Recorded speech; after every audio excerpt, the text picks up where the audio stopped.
Hola, muy buenos días. Gracias a Dios que nos da permiso una vez más de poder hacer esta emisión y que tenemos las herramientas para la misma. Gracias a Dios. Gracias a Dios, por supuesto, a nuestro flamante decanazo académico Turito, que atrás de cámaras pues la enciende y se va a desayunar o a hacer otras cosas y ya regresa al 15 a las 12 para apagarla. No, no es cierto, mi querido Turito. Gracias porque estás ahí al pie del cañón. Disque. Y un saludo muy cariñoso para todos los alumnos de este tres veces H flamante Instituto Teológico, ¿verdad? Para nuestro aprovechamiento. Así está denominado en el chat de WhatsApp, un discipulado plus, porque no es el discipulado convencional, que eso vemos los martes, sino esto pues está un poquito más allá, con una formación académica, pues valga las expresiones, más formal. Bien, entonces empezamos con una evaluación de nuestra comprensión para ver cómo vamos, emisor y receptores, en este caminito de nuestro discipulado. Entonces empezamos, miren. Díganme por qué, o más bien, díganme cómo vamos a denominar en este nuevo ciclo a las denominaciones no católicas. ¿Con qué palabra las denominamos?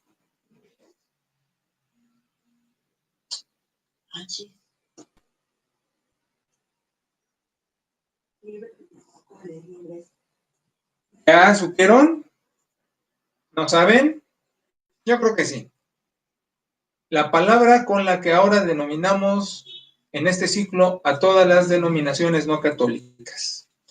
A ver, déjenme ver si están contestando aquí.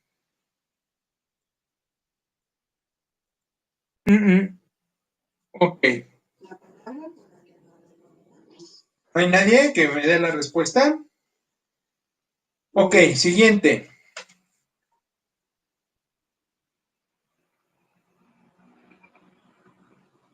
No. No. Cristianos. No. A ver, les voy a dar una ayudadita. En el ciclo pasado les dije, este término no es correcto. Sin embargo, de manera técnica queda, y ya les puse otra explicación. Pero empezando este nuevo ciclo les dije, aunque no es del todo correcto, porque no es tan técnico históricamente, no, al contrario. Ahora vamos a usar esta palabra para denominar a todas las denominaciones. Claro, por supuesto. ¿No le dan? Sí, ya me acordé. Nos está diciendo Turito que estemos pendientes de la aplicación Edmodo, ¿eh? Entonces, protestantes. Sí, ya habías dicho. Protestantes. Perita fue la única que lo mencionó. Nadie más escribió. Sin apuntes. No es el término exacto técnicamente, pero así está manejado de manera académica. Hola Lalito, hola. Ya están muchos ahí, pero abusados con sus contestaciones, ¿sí? Estamos checando que emisor y receptor estamos sintonizados. Uno siendo legible y memorable y los otros pues comprendiendo, ¿va? Otra, dime, ¿qué entiendes por contrarreforma? Esa palabrita, contrarreforma, ¿qué significado tiene? ¿Qué entiendes por contrarreforma? Las tierras. Todo lo que iba contra la reforma. Perita está adivinando. Sí, ahora sí. Contrarreforma. ¿Nadie? ¿Qué entiendes por contrarreforma? La purificación de las ideas de la iglesia. ¿Nadie? ¿Nadie? No dije bien. Claro que no. Dice Perita, no dije bien, pues no, claro que no. ¿Nadie? ¿Nadie? ¿Qué es la contrarreforma?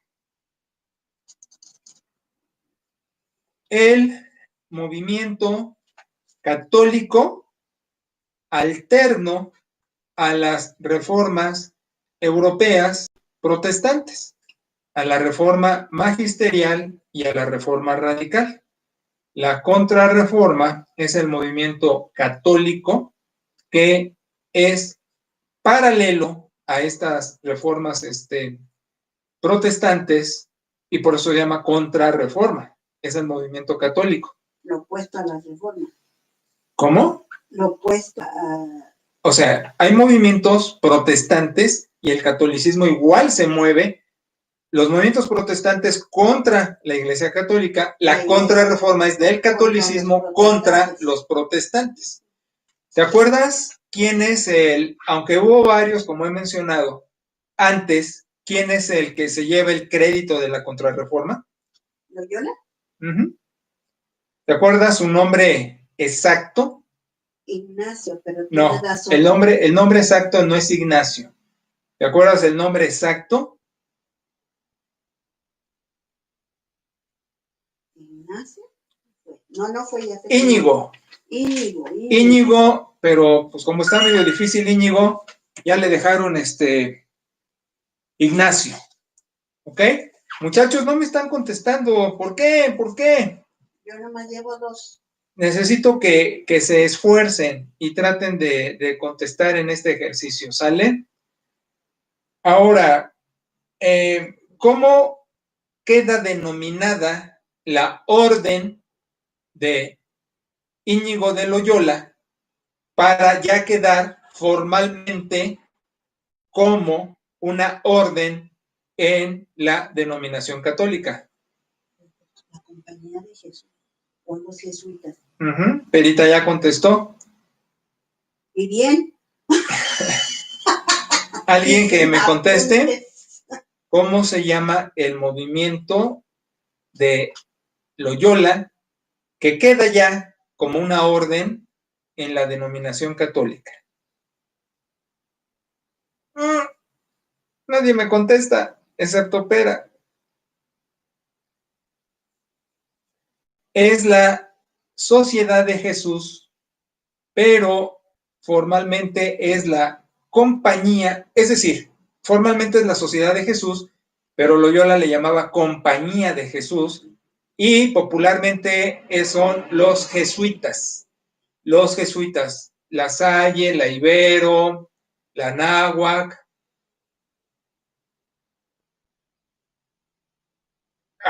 Y otras son las escuelas netamente de ellos. ¿Ok? Ahora, aquí viene una que deberán saber contestar. El nombrezote de nuestra iglesia, dime cuál es el nombre formal de nuestra iglesia.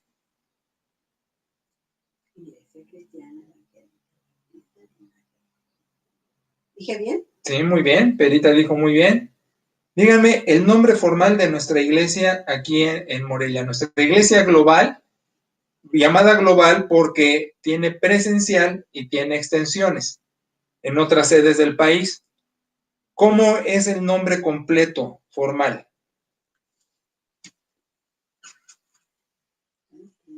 ¿Qué nos recibirán la señal?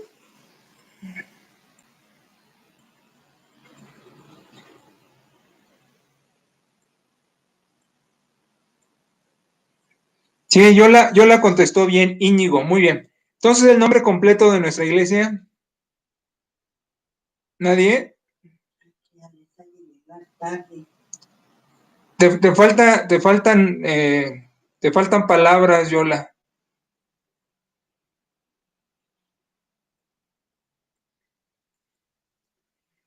Te faltan palabras. Es más largo. Ajá. Nelly ya lo puso. Iglesia, Perita lo contestó, Nelly lo acaba de escribir. Iglesia cristiana, evangélica, bautista, linaje escogido. Ahora, linaje escogido es fácil porque fue el nombre que en aquella reunión memorable, por iniciativa de los muchachos, voz de Nahum, dijimos, está bien que queda linaje escogido, pero quiero que me digas, ¿por qué tenemos ese nombre tan largo? ¿Por qué cristiana?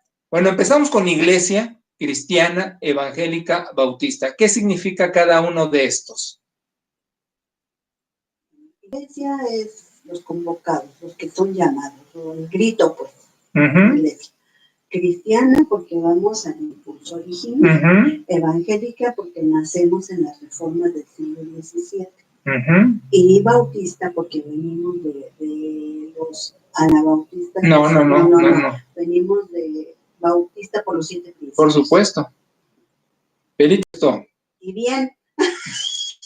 ¿Quién me contesta de aquel lado? ¿Por qué el vocablo iglesia?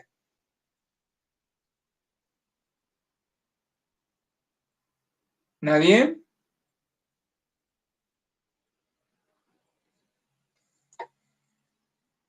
Iglesia es el término, ¿ok?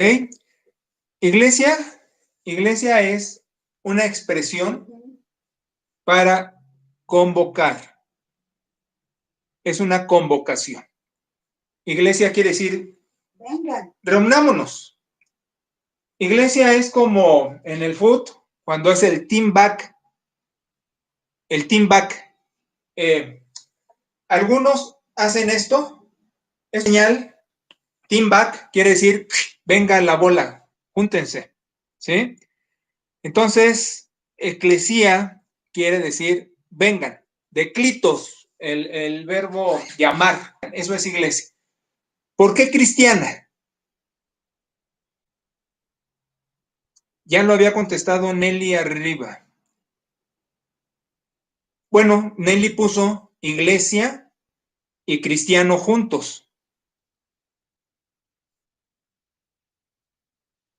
Mis dedos gordos, pone Nelly. Simpática. Nelly ya había puesto iglesia y cristiana junto. ¿Por qué cristiano? Si ven la respuesta de Nelly, muy bien, Yola. Cristianos porque acudimos al impulso original. No traemos una sucesión apostólica, no traemos una sucesión doctrinal, porque ninguna denominación la trae. Entonces, desde el siglo XVII pegamos el brinco hasta el impulso original. Por eso cristiana. Alguien dígame, no lo redacte, pero díganme qué es el impulso original.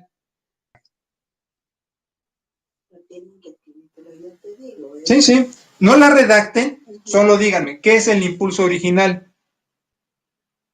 Es lo que enseña el Nuevo Testamento, Jesucristo, Dios encarnado, muere, resucita. Me lo estás redactando, pero ¿qué es el impulso original? Jesucristo, nuestro Salvador y Señor. Es el eslogan, que contiene todo lo que es la fe. Lalo puso por seguir a Jesús. Vamos a decir que es parcialmente correcto porque el impulso original dice Jesús, un judío, denominado Hijo de Dios, encarnado, en pasión, que muere, resucita y asciende al cielo. Eso es el impulso original. El impulso original es el condensado cristológico de todo lo que es nuestra fe. ¿Ok? ¿Ok? Nelly pone cristocéntrico. Técnica que usamos en la historia y en las ciencias sociales para definir el cristianismo. Es el condensado de la fe cristiana, ¿sí? Por eso somos cristianos. Entonces es iglesia cristiana. ¿Por qué evangélica? ¿Por qué tenemos el nombre evangélico? Ya te dije.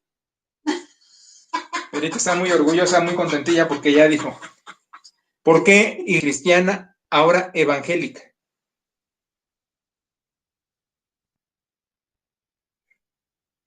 Acuérdense, evangélico es un término académico. A ver, ¿cuál es el sinónimo de evangélico en las ciencias sociales? Esto es de Miguel. Todas las respuestas que...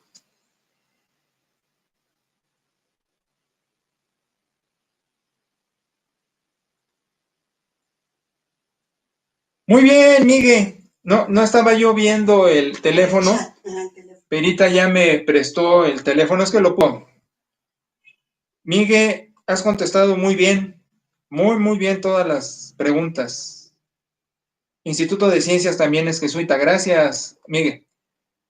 ¿Por qué evangélico? Los antropólogos, historiadores, todos ellos, ¿cómo denominamos a los evangélicos con el nombre que usamos en las ciencias sociales, en las clases de las universidades?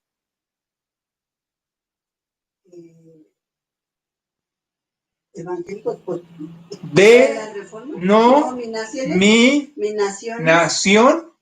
histórica de nacimiento. Evangélico es en la jerga cristiana. En las ciencias sociales, el sinónimo es denominación histórica. Denominación histórica porque tenemos acta de nacimiento del siglo... ¿De qué siglo?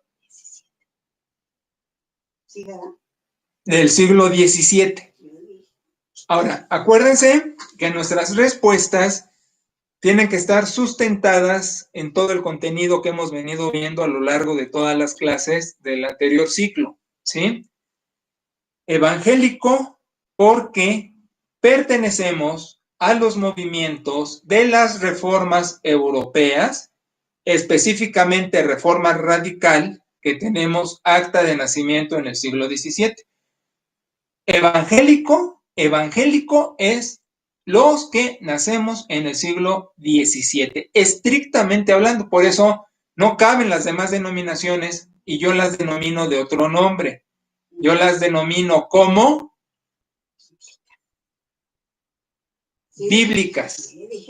Bíblicas. Contestó muy bien Perita. Es un error decir son evangélicos. Bueno, de por sí es un error decirles cristianos, porque es muy probable que no vayan al impulso original y saquen cada disparate doctrinal, empezando.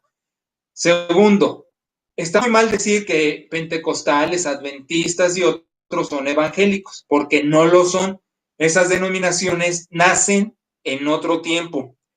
Vamos a hablar cuando lleguemos al siglo XX, el nacimiento del pentecostalismo es a principios del siglo XX. No son evangélicos, pero ni por accidente.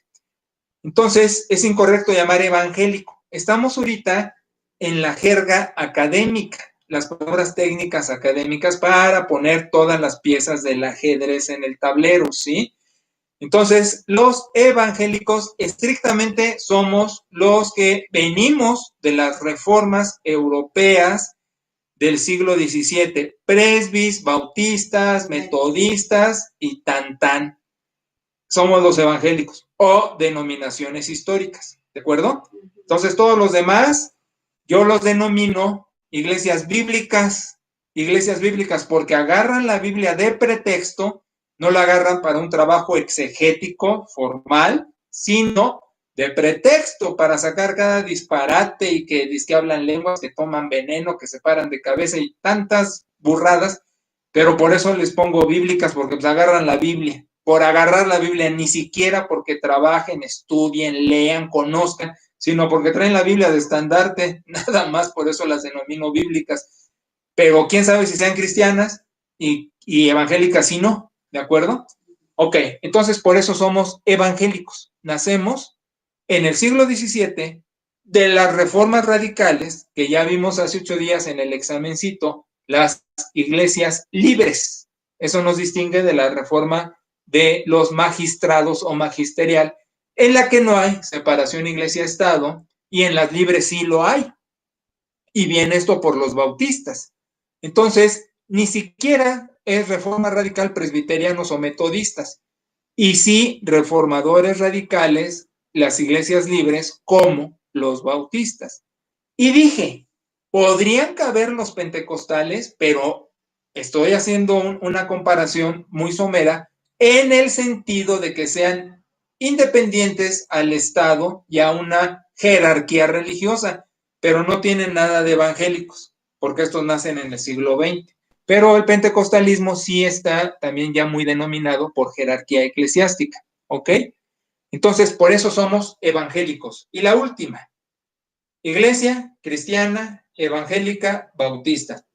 ¿Por qué nos nombramos bautistas? ¿Por qué? A ver, ¿por qué? ¿Listo? Erita ya me contestó. ¿Quién me contesta? ¿Por qué nos llamamos bautistas? ¿Alguien?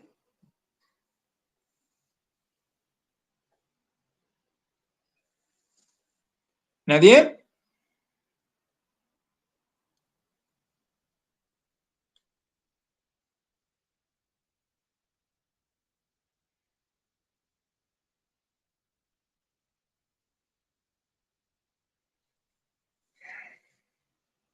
Por supuesto.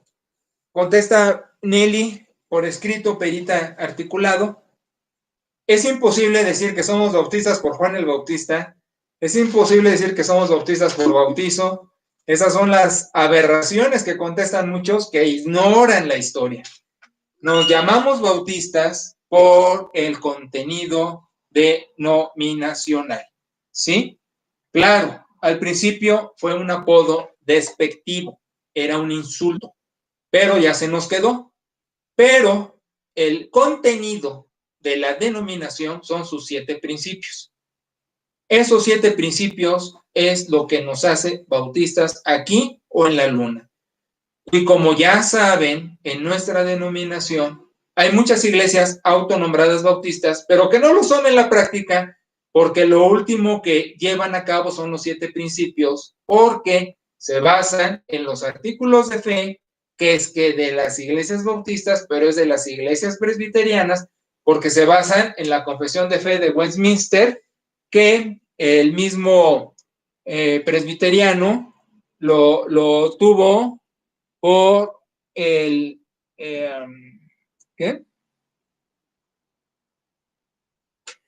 Nuestros, ya se me olvidó lo que les estaba diciendo, pero nosotros estamos en los 7 principios. Que no somos bautistas por Juan el Bautista. Claro, eso se llama latmarquismo, se llama hitoísmo, no es sucesión apostólica. Entonces, iglesia, el team back, los congregados global, presencial o extensión, iglesia cristiana, por el impulso original, que es el lema que contiene toda la doctrina cristológica, el Jesús histórico que vive, muere, resucita y asciende al cielo. Iglesia cristiana. Evangélica, porque tenemos acta de nacimiento del siglo XVII, de la Reforma Radical, y conocidos como denominación histórica. Y bautista, por nuestro contenido de los 7 principios. La última, díganme los 7 principios bautistas. Jesucristo, Señor, Salvador y Señor. La Biblia es nuestra autoridad. La iglesia es autónoma. El sacerdocio del creyente. Separación iglesia-estado, misiológico, y puedes creer libertad de conciencia. Muy bien. ¿Alguien que me ponga los 7 principios? Y sería mucho mejor que esto ya lo dijéramos así rápido.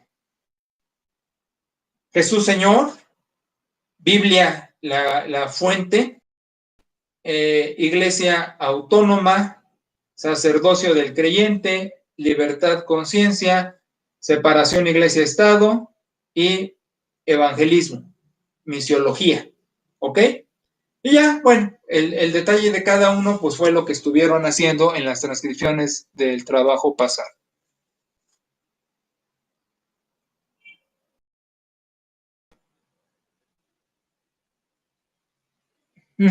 Ok.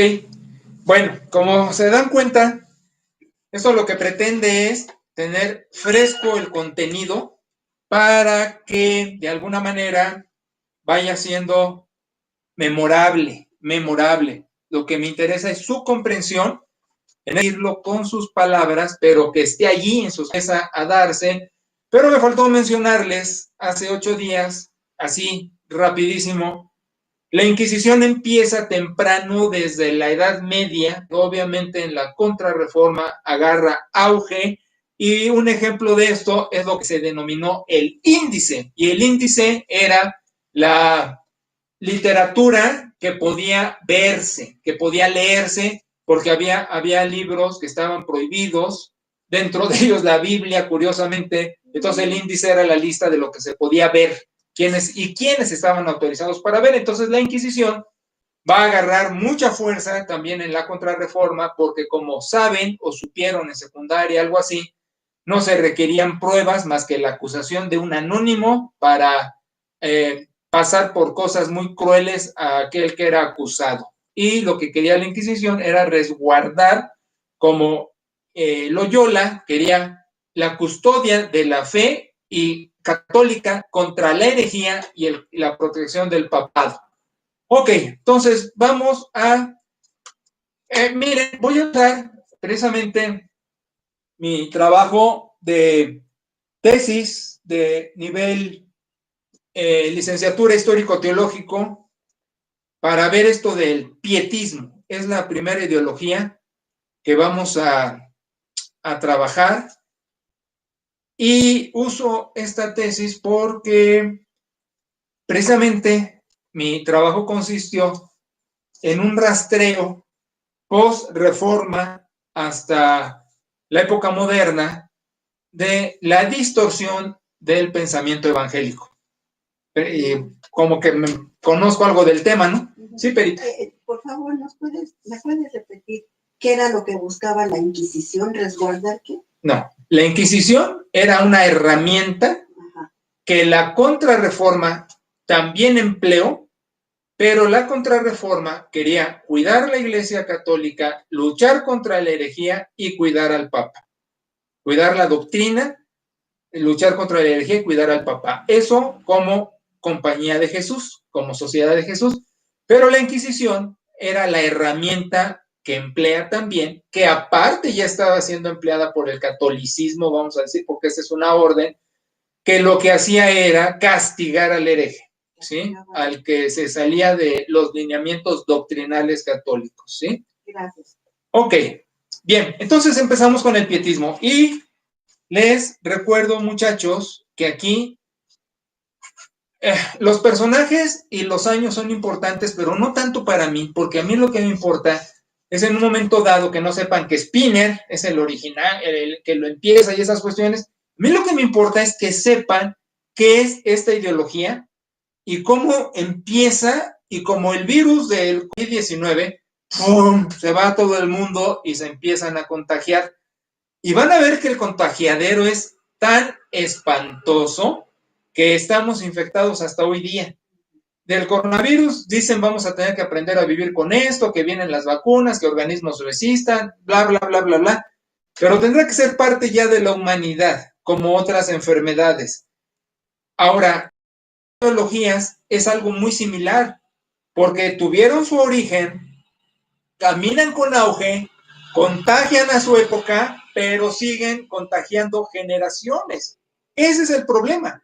Y mi tesis es que la denominación bautista, no digamos las demás, que sí, pero la bautista dejó de ser evangélica por ser pietista. Y eso es lo que vamos a ver, ¿sí? Dejó de ser evangélica porque pierde el hecho de ser denominación histórica, que quiere equilibrar la razón y la fe como buen evangélico, y entonces entra al punto de la religión del corazón. Déjenme hacerles una somera pregunta para entrar a lo que es el pietismo. ¿Ustedes creen que Perita, mi vieja, es espiritual? Si creen que es espiritual, den los argumentos por qué creen que es espiritual. Fíjate, Lalito, pues entre Pere y yo conversamos y todo, no hay secretos, ¿no? Excepto que luego uso su ropa interior, pero por comodidad. No soy pervertido.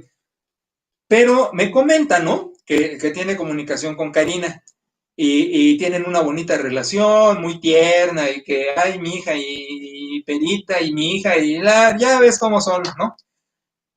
Entonces, Karina está como mucha gente que dice que Perita es muy espiritual. Y he oído muchos argumentos de por qué le dicen que es muy espiritual. Ahora, compárenla a Perita. ¿Qué dice? ¿Qué pusiste, Nelly? Ah, ya vi, es que no había visto lo de arriba. Nelly puso, es hiper espiritual porque flota. ¿Será eso? Mucho eso es.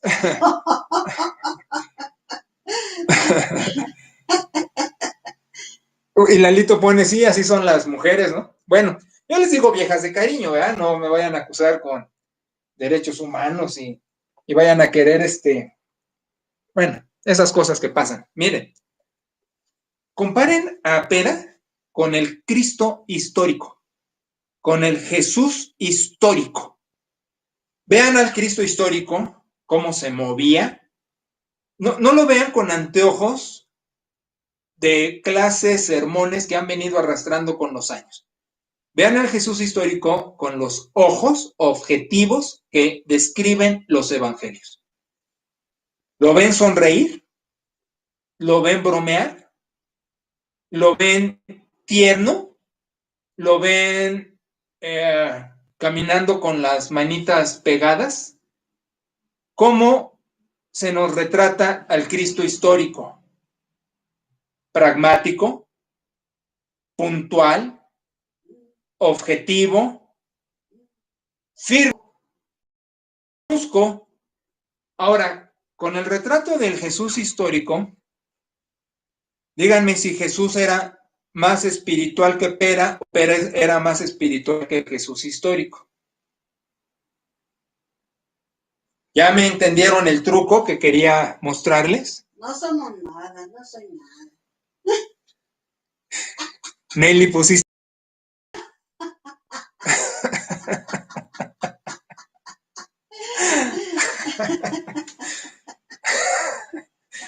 Ay, Nelly, eres tremenda. Mira, si comparamos al Jesús histórico con Pera, si fuera una clase académica objetiva y dijéramos, define quién es espiritual, concluiríamos, Perita es espiritual, el Cristo histórico no, por los paradigmas pietistas que tenemos con lo que es espiritual. ¿Qué dice? Entonces, fíjense muchachos, Jesús era tan demandante que mucha gente se le iba. Jesús hubiera estado en Facebook, hubiera estado en un grupo de WhatsApp, se le hubieran salido las gentes. Llegó el punto que les dijo, ¿ustedes también se quieren ir? Ustedes que tienen como 15,000 contactos, ¿no? Entonces nuestra conclusión sería, Pera es espiritual y el Cristo histórico no, según los lineamientos pietistas. Y vamos a desenmascarar ese grave error de confundir espiritualidad con pietismo. Pero fue un ejemplo, y si lo piensan concienzudamente, se van a dar cuenta, con este ejemplo, vamos a decir, simplón, de la grave equivocación, de la tergiversación del concepto espiritual. Y claro, vamos a definir qué es ser espiritual. Pero el pietismo ya nos dejó el virus y estamos contagiados que creemos que espiritual es ser tierno, con las manitas cruzaditas, pegaditas, con ojitos a medio morir, con palabritas tiernas. Aquí estamos hablando del carácter de Pera, no de su espiritualidad. Ahora, no estoy diciendo que no lo sea, pero estoy diciendo la gente confunde su carácter con espiritualidad. ¿Y por qué lo confunde? Porque está contagiada de pietismo. ¿Ya? El Cristo histórico es el tipo más espiritual que hubo en la tierra, pero con los paradigmas pietistas, truena. Decimos, no, Jesús no tuvo nada de espiritual, con su pragmatismo, con lo brusco, con lo objetivo, con lo puntual, con sus declaraciones. Oigan, ¿cómo llamaba a los fariseos y a los escribas? ¿Cómo regañaba a los discípulos? ¿Cómo confrontaba a la gente? Y era 100% espiritual, más no pietista. Ahí está mi tesis que está comprobando que la enorme confusión de espiritualidad viene por el contagio pietista. ¿Qué pasó? Un espiritual es el que hace la voluntad de Dios. Eso es, nada más que no quiero adelantarme, okay, porque vamos a concluir qué es la condición espiritual. ¿Qué es la condición espiritual? Por ejemplo, viene en el discipulado un tema viviendo en el espíritu. Viviendo en el espíritu, yo voy a tener que modificarlo como viene en la literatura, porque vivir en el espíritu nos vuelve a dar la receta de que uno tiene que caminar así como joto maricón y decir cosas muy tiernas y muy bonitas y ser impasible. Y lo espiritual que nos presenta el Nuevo Testamento es otra cosa. Y vamos a concluir qué significa, pero ahorita nada más quiero que nos enlodemos con lo que es. ¿Qué es el pietismo? El pietismo es lo que sucedió de las guerras de religión. Ay, miren, eso no les pregunté. Pregúntanos. Las guerras de religión que denominan al nacionalismo europeo y a las denominaciones cristianas, con la paz de Westfalia, que dice que hay acuerdos, pero todavía hubo secuelas. Después de eso, viene la idea pietista. ¿Qué es la idea pietista? La religión del corazón. ¿Por qué? Porque también va a surgir, todo esto es simultáneo, pero tengo que segmentarlo para poderlo comprender. Se van a dar estas ideologías: deísmo, racionalismo, y entonces una manera de contraatacar al deísmo y al racionalismo es el pietismo. Ahora, recuerden, esta es la tesis del historiador. No podemos desacreditar los sucesos históricos. Les estoy diciendo, si yo hubiera estado en el siglo XVII, yo hubiera sido pietista, porque hubiera luchado contra el racionalismo y contra el deísmo. Y voy a decirles qué son esas doctrinas más adelantito. Por eso hubiera yo luchado contra ellas. El problema no fue que hubiera habido pietismo en el siglo XVII. El problema, como he venido insistiendo, es que en vez de quedarse en su momento histórico, contagió los siguientes momentos porque no hubo la evaluación de los contenidos, y entonces lo que hemos venido haciendo es venir arrastrando las ideas que ya son un momento de la historia, pero que no tienen por qué seguir viniendo hoy día. Ese es el punto. Es lo que he comparado con la ropa. Ni modo que nos vistamos como en la Edad Media.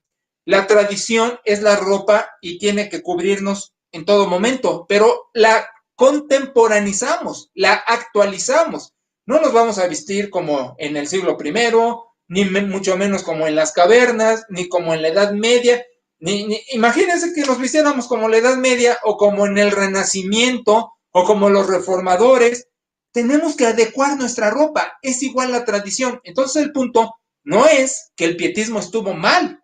Estuvo bien en el siglo XVII. Lo que ha estado mal es que las iglesias se siguen vistiendo de pietismo cuando eso perteneció a 5 siglos atrás. Ese es el punto.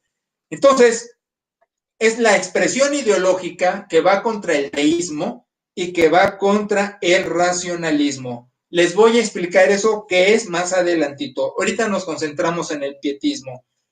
El pietismo lo que hacía era enfatizar el sentimiento y decía, la experiencia cristiana, es decir, el cristianismo, tiene que ser una cuestión sentimental, tiene que ser una cuestión que nos aparte, que nos aleje de los problemas morales del tiempo y de otras denominaciones, y por eso su conclusión es ser ascetas. El ascetismo, y recuerdan, eso lo vimos muy temprano en el ciclo pasado, donde hablamos de la patrística. ¿Y por qué va a originarse la patrística y los pensadores?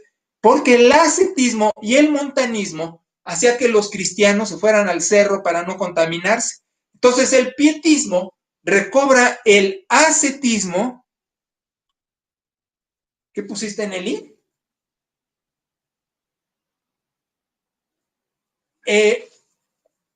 Tenías para expresar tu cristianismo que manejar los sentimientos. Nelly hace una pregunta importante. ¿El cristiano tenía que sentir el cristianismo? No necesariamente, pero el cristiano tenía que expresar que el cristianismo era sentimientos. ¿Sí?